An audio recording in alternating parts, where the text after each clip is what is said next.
I'm Nancy Toff, president of the New York Flute Club, and I would like to welcome you to a special event this evening. Jeff Mitchell has brought together three master teachers, uh, Leone Buyse from the Shepherd School of Music at Rice University, Tereasa Payne, a New York teacher who works extensively with younger students, and Ransom Wilson from the Yale School of Music. And they will deal with some of the issues that have been challenging us all in this time of COVID, which is how to teach the flute remotely. Not an easy task, but if anybody can do it, they can.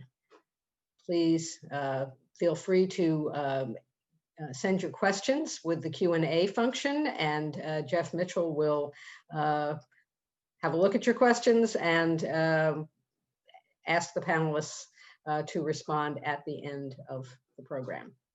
Thank you for joining us this evening.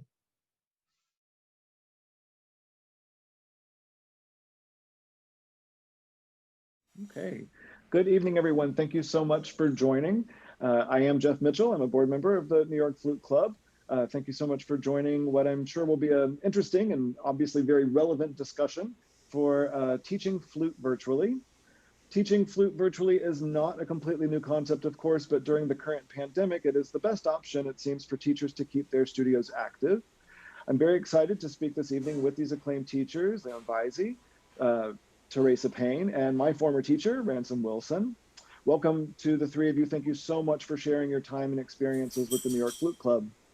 The idea to host this discussion began when Zoom recently rolled out a list of their improvements to the application.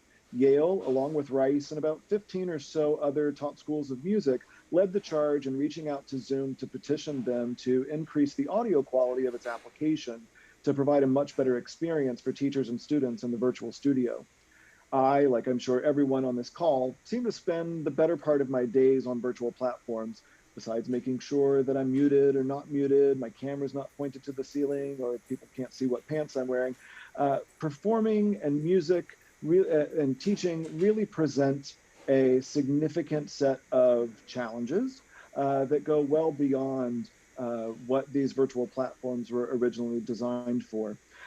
So as everybody has had to learn very quickly how to adapt, I've had some conversations with my colleagues and have come up with a list of topics that we can start with tonight, see how we dig into. But as Nancy mentioned in the opening remarks, there is a Q&A feature that you can find at the bottom of your screen. Our panelists welcome your questions, so please feel free to ask, and let's see how this discussion goes.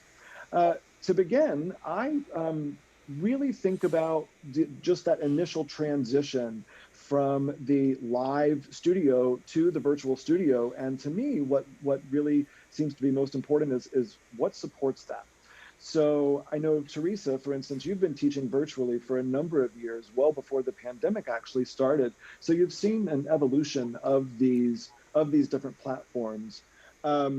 Start with you or anybody else who wants to jump in. Do you have a preferred platform? Of course, we are meeting tonight via Zoom, but do you have a preferred platform? If so, is there a reason why? Thanks, Jeff. I'll start since you called me out. Yes, I like to say I was teaching virtually before virtual was cool.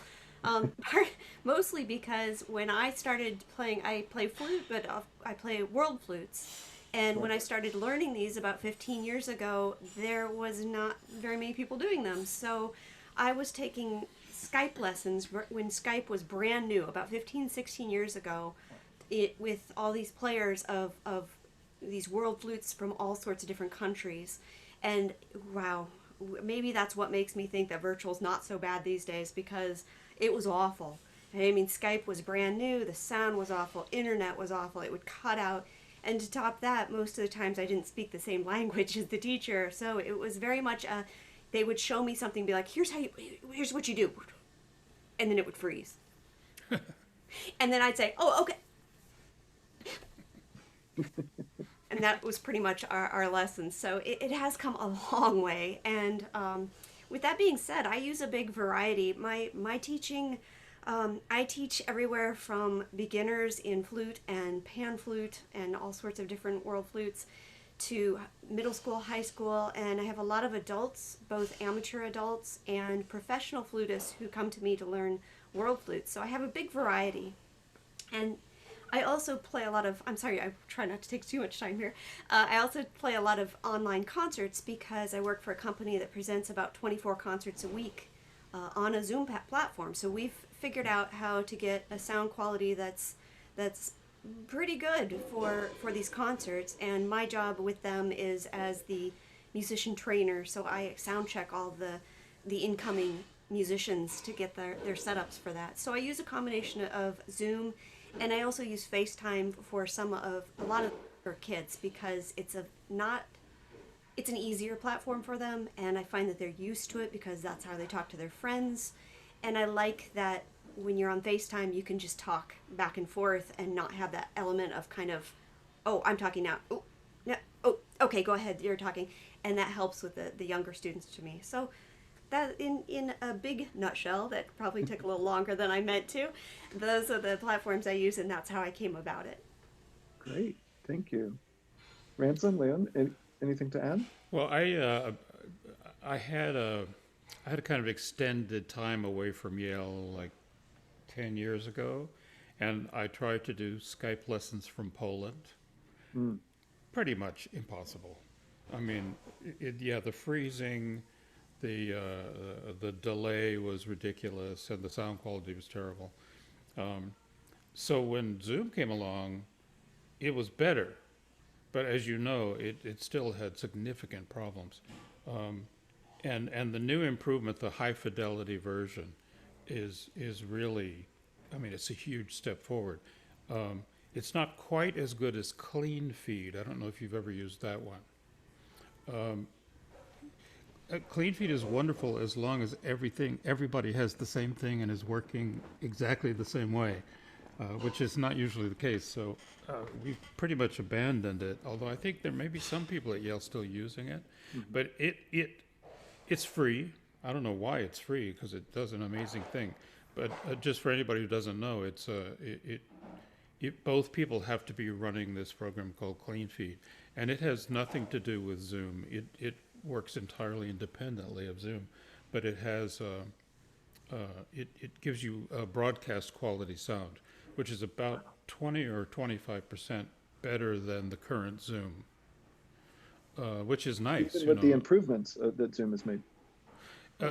Yeah, but Zoom is still about 25% less less good sound. I don't know how to say that than Clean Feed. But maybe they're planning to go even that far. I mean, it's a bandwidth question. So, but I mean, the funny thing is when the schools went to Zoom to say, could you improve your sound, they were like, sure, why didn't you ask? And it happened like within about 2 weeks. They said, yeah, that'll be very easy. And it was. I mean, it was there 2, maybe 3 weeks after we asked. So that's a great thing. Yeah. Yeah, go ahead, Leon, please. I just wanted to say that Clean Feed actually was a game changer for me. And I learned about it from my artist diploma student during the summer. She said, hey, Miss Buyse, I think you really need to try this, because her boyfriend was in the Ballardet string quartet that had just won Fischoff, and they were getting coachings on Clean Feed, distanced obviously. And so I was amazed. I really was. I have to say, if someone doesn't send me a Clean Feed invite, and yet we are both the high fidelity Zoom protocol, it's very acceptable. It's not as good as Clean Feed, but very acceptable. Yeah, fantastic. Well, Ransom, you mentioned something about that Zoom doing this really quickly and turning it around within a couple of weeks. And one of the things that I understand that they did to increase this high fidelity sound is actually take away from the quality of the video. Have you found that to be an issue or at all? Because the reason why you haven't. Well, I now that you say that, I do kind of notice a little bit more lag, like a little bit more time lag, and I don't know if that's related to what you're asking or not. Well, one of the knowing that the video quality could be reduced, it got me thinking about and talking with other folks, think about how do you address the actual, physical flute playing? That being in person is so important. I mean, it's one thing, sound obviously is so important, but hand position, articulation, just the, besides the sound quality, how are you able to address those things over Zoom or FaceTime or Skype if you're still using that? It ain't easy. It isn't easy, but words can help a lot. And I mean, you can show fingerings like going close to the camera. And I really feel that it's partly the goodwill on both sides. When I first started teaching in March, when things shut down, I was the least tech savvy person that I knew. And I'm not that much better now, but you had to do it. You had to learn how. And so little by little, all of these things came together. And I was quite nervous my first week of teaching. And I was glad that my first student was a senior who had known me for 4 years. We got along really well. And at the end of the lesson, I said, Megan, did you learn anything? And she said, yes, I really did. And I think it's because I was really trying my best. And she was also really trying her best because this was the way it was going to be for the final 5 weeks of the semester. And in her case, for the final 5 weeks of her undergraduate career. So where there's a will, there's a way. And even though it's not ideal, I mean, all of us who teach know that if there is that desire to really share and just explain, it's going to work one way or another. Well said. Yeah.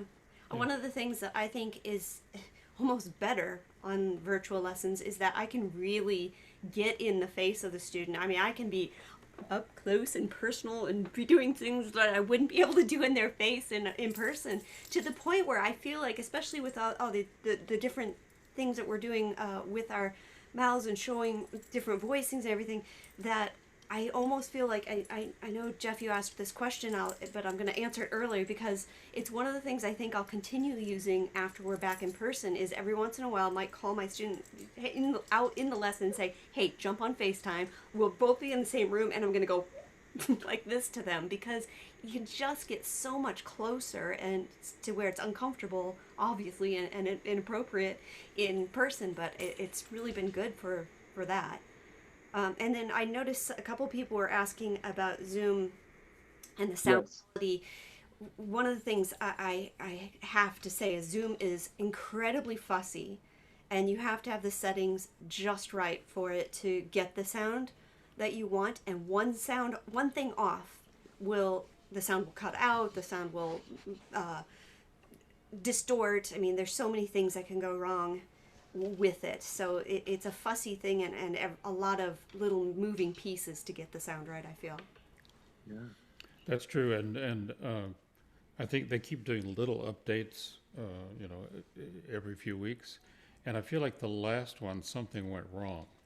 Like, I don't know if you're experiencing it, but I'm getting these dropouts that I got, before it was improved, and we have an amazing sound guy at Yale, so we asked him today, like, what can we set differently? We've looked at every single possible setting, and yeah, it is fussy. You're right, because you have to have the echo cancellation right. You have to have the mode right, the original sound or not original sound. And I'm actually, believe it or not, I'm actually taking lessons right now from Colin Carr, the cellist, not on cello, but I've decided to start playing the Bach cello suites, and so I thought, nobody plays these pieces better than Colin Carr. So I called him up, and he said he'd be delighted. He's a great teacher. And I noticed that he turns on and off original sound depending upon whether he's speaking or playing. And I'd never heard anybody do that, but it does seem to make a big difference. wow. Do you guys know anything about that? No. I tend to, like, when I'm just doing one or the other, but I don't in the middle. And it also sometimes takes Zoom a minute to switch, so I feel like if you're switching quickly, it doesn't switch